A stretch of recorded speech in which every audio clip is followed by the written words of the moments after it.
Apa kabar para pemirsa? Saya Tuna Namsir, kini Anda mengikuti Warta Berita PTS. Vaksinasi AstraZeneca di Taiwan dengan biaya sendiri mulai diberlakukan pertanggal 21 April. Hingga saat ini dilaporkan jika pendaftaran vaksin di berbagai rumah sakit telah penuh. Pihak CCTV mengumumkan pertanggal 23 April akan memperluas cakupan penerima vaksin hingga ke aparat kepolisian, polisi militer, dan para petugas serta pekerja migran yang bekerja dalam instansi perawatan jangka panjang.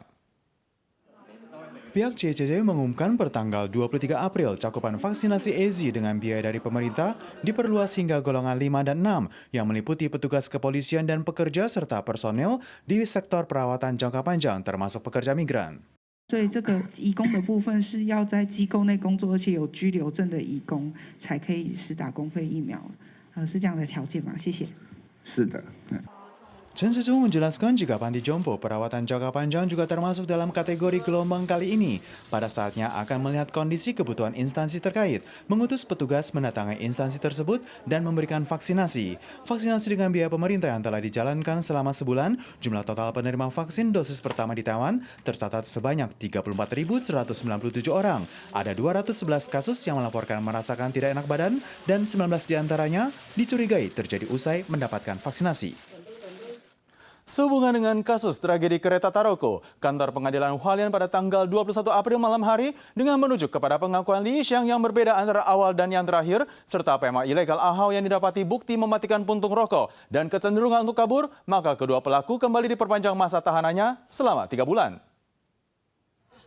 Tragedi Taroko yang menyebabkan 49 orang meninggal dan 218 orang terluka, pekan lalu penyebab kecelakaan Li Xiang dan PMA ilegal Ahau digugat oleh kantor kejaksaan setempat dengan tuduhan kelalaian mengakibatkan kematian orang lain serta kerusakan pada sarana rel kereta. Dan tanggal 21 April, kasus telah diserahkan kepada pengadilan Hualien.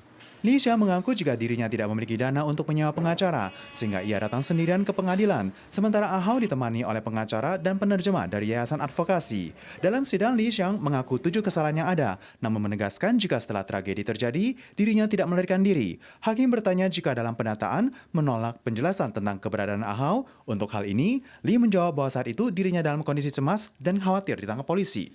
Pengacara mengatakan merujuk kepada data yang dihimpun dalam penyelidikan, diketahui jika Ahau hanya membantu mengendarai truk penggali dan tidak menaruh 2 bongkah batu di bawah ban mobil dan tidak mengendarai truk untuk mengangkat mobil, sehingga tidak ada hubungannya dengan tragedi yang terjadi. Hakim menganggap penjelasan Li Xiang masih membutuhkan waktu untuk diklarifikasi, sementara puntung rokok yang dimatikan milik Ahau menjadi salah satu bukti serta ada kecenderungan untuk kabur, maka kedua pelaku ditambah 3 bulan masa tahanan. Namun, Ahau diizinkan untuk bertemu dengan petugas kantor perwakilan Vietnam di Taiwan. Satu kapal selam militer Indonesia pada tanggal 21 April dini hari dilaporkan kehilangan kontak di sekitar perairan luar Pulau Bali. Tercatat ada 53 awak kapal di dalamnya. Kementerian Pertahanan Indonesia menjelaskan ada 1 pesawat helikopter yang turut menjalankan tugas pencarian, menemukan gumpalan minyak yang mengapung di laut di sekitar lokasi kejadian. Sementara itu, bala bantuan juga telah diminta dari negara tetangga seperti Australia, Singapura, dan India. Salah satu kapal selam militer Indonesia dilaporkan kehilangan kontak pada tanggal 21 April pukul 4.30 dini hari. Di dalam kapal selam tersebut dilaporkan ada 53 awak kapal. Pihak kemiliteran Indonesia segera mengutus 2 kapal militer untuk melakukan tugas pencarian. Total ada sebanyak 400 petugas yang dikerahkan. Kapal selam militer buatan Jerman yang telah berusia 43 tahun tengah melakukan latihan penembakan torpedo di kawasan perairan berjarak 95 km dari utara Pulau Bali, namun tidak mendapatkan jawaban seperti yang diprediksikan sebelumnya. Angkatan Laut Indonesia saat ini memiliki 5 kapal selam militer yang bertugas.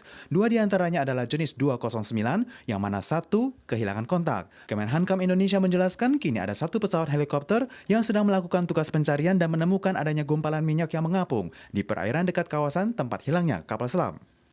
Sementara kita geser ke pelabuhan terdekat, sekiranya diperlukan kami lebih cepat untuk bisa mendekat ke lokasi pencarian yang dicurigai terjadinya insiden.